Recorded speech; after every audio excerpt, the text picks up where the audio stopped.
10-year-old Emma's new teacher looked exactly like her dead mom, but that was just the beginning of the mystery.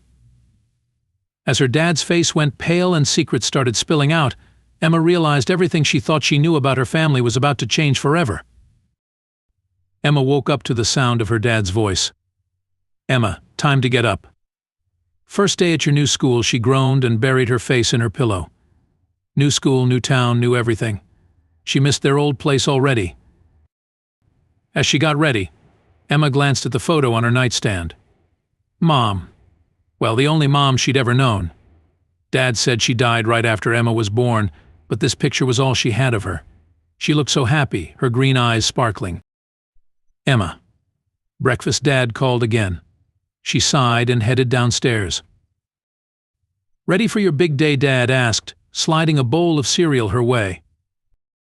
"I guess," Emma mumbled, poking at her food with a spoon. Dad ruffled her hair. "You'll do great, kiddo. New adventures, right?" She forced a smile. "Right." The school loomed ahead, a big brick building swarming with kids. Emma's stomach churned as Dad pulled up to the curb. "Have a fantastic day, Em. I'll pick you up at 3, okay?" She nodded, clutching her backpack. Here goes nothing. The halls were a maze, but Emma finally found her classroom. She took a deep breath and stepped inside. And froze. Standing at the front of the room was Mom? No, it couldn't be. But the resemblance was uncanny. Same face, same smile. Only the hair was different, curly and short instead of long and straight. "Hello there," she said warmly. "You must be Emma. I'm MS, Sophia. Welcome to our class." Emma mumbled a hello, her mind racing. How was this possible? The day passed in a blur. She couldn't take her eyes off MS. Sophia. Every movement, every laugh, it was like seeing her mom's photo come to life. When the final bell rang, Emma bolted. Dad was waiting in the car, and she practically dove in. "Whoa, slow down there. How was your day?" "Dad," she blurted out, "my teacher looks exactly like Mom." His face went white. "What do you mean?" "I mean exactly. Like the photo I have of her. It's crazy." Dad gripped the steering wheel.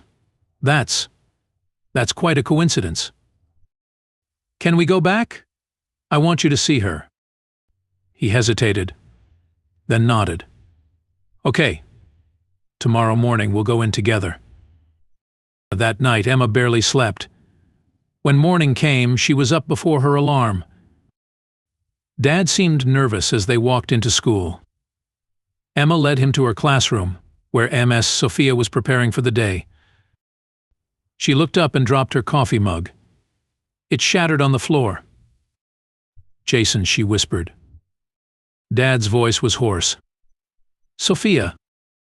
Emma looked at them, confused. "So you do know each other? Are you my mom, miss?"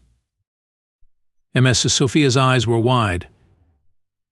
"Emma, why don't you go to the library for a bit? Your dad and I need to talk." Reluctantly, Emma left. But she didn't go far. She hid just outside the door, listening.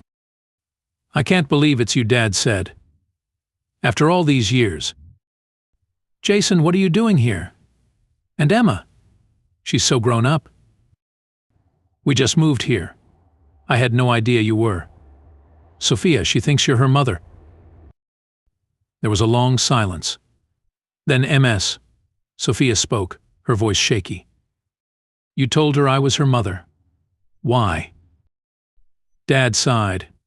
"It's complicated. After that night, after you left." "You mean after I found out you slept with my best friend?" Emma gasped. What were they talking about? "I know Dad said. I messed up. I was drunk. I don't even remember.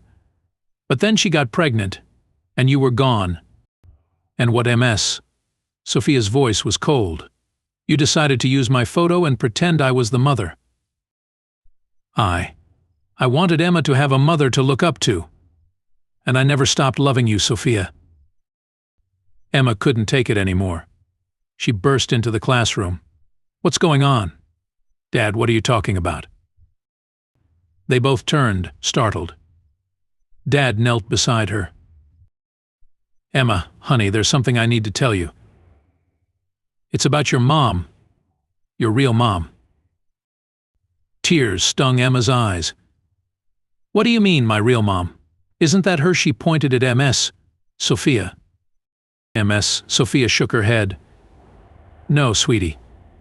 I'm not your biological mother, but I was there when you were born." Dad took a deep breath. "Emma, your biological mom was a friend of Sophia's. There was an accident. She got pregnant, but she wasn't ready to be a mom. She had some health problems and she didn't survive the birth." Emma's world spun. So you've been lying to me?" "All this time." "I'm so sorry," Emma, Dad said, reaching for her. She jerked away. "Don't touch me. You lied. Both of you." She ran out of the room, ignoring their calls. Emma ran until she found an empty classroom, then collapsed into a chair, sobbing. A few minutes later, there was a soft knock. "MS." Sophia poked her head in. "Emma, can we talk?" She wiped her eyes. "Why should I believe anything you say?" "MS." Sophia sat down next to her. "You're right to be angry. What your dad did, it wasn't fair to you, or to me. But he thought he was doing the right thing. By lying. By giving you a mother to look up to, even if it wasn't real." Emma sniffled. "Did you really know my real mom?" MS. Sophia nodded. "I did. She was my best friend. And she loved you, Emma. She just wasn't able to take care of you." "So what happened? Why did you leave?" She sighed. "That's a long story. But the short version is I was hurt and angry. At your dad, at my friend. I needed to get away. I never thought I'd see either of you again. And now, I don't know. But I'd like to get to know you, if that's okay." Emma hesitated, then nodded. "Okay." "Me too." Over the next few weeks, things were weird.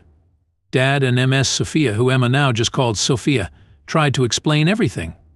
How they'd been in love, how one mistake tore them apart, and how Emma's biological mom struggled with addiction.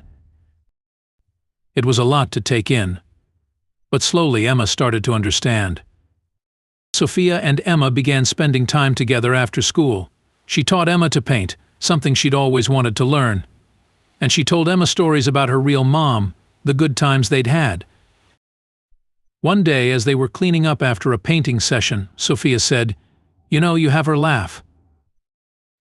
"I do?" She nodded, smiling.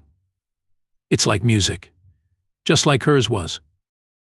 Emma felt a warmth in her chest. "Thanks for telling me about her." "Of course. She'd be so proud of you, Emma." Meanwhile, things with Dad were complicated. Emma was still angry about the lies, but she could see how hard he was trying to make things right. One night, as he tucked her in, he said, "I know I messed up, Em, but I want you to know everything I did was because I love you so much." Emma looked at the photo on her nightstand, the one of Sophia. "I know, Dad. I love you too." As weeks turned into months, a strange thing happened. They started to feel like a family. A weird, complicated family, but a family nonetheless. One day at dinner, Sophia announced, "I've been offered a teaching job in New York." Emma's fork clattered to her plate. "You're leaving?" Sophia reached for her hand. "Actually, I was hoping. Maybe we could all go. Together." Emma looked at Dad, who was grinning. "What do you think, Em? Ready for another adventure?" She thought about it. New York. A fresh start with both of them. Emma smiled. "Yeah. Let's do it." Okay. Months later, as they packed up the house, Emma found the old photo of Sophia. She traced her face, then carefully placed it in a box labeled Emma's room. It wasn't the family she thought she had, but it was the family she got. And somehow that felt even better.